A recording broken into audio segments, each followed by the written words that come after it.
بسم الله الرحمن الرحيم. أذن للذين يقاتلون بأنهم ظلموا وإن الله على نصرهم لقدير.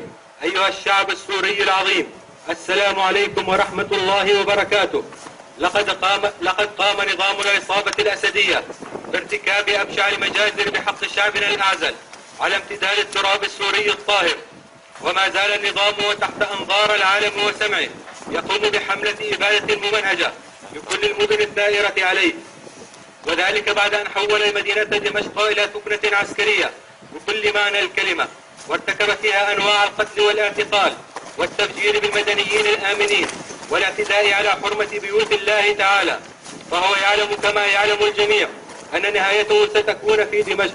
لذلك كله عقدنا العزم على تشكيل كتيبة الصحابي الجليل المقداد بن عمرو في وسط العاصمة دمشق، والانضواء تحت كتائب الصحابة التابعة للجيش السوري الحر، لنقوم بحماية التظاهرات السلمية والدفاع عن المدنيين من بطش عصابات الأسد المجرمة والضرب بيد من حديد على من يساند النظام في حربه ضد شعبنا، معاهدين الله تعالى وشعبنا العظيم على متابعة الثورة وحمايتها حتى تحقق أهدافها المشروعة في التخلص من نظام الغدر والخيانة والاستبداد، وبناء سوريا الجديدة التي تتسع لكل أبنائها باختلاف أديانهم وطوائفهم وأعراقهم.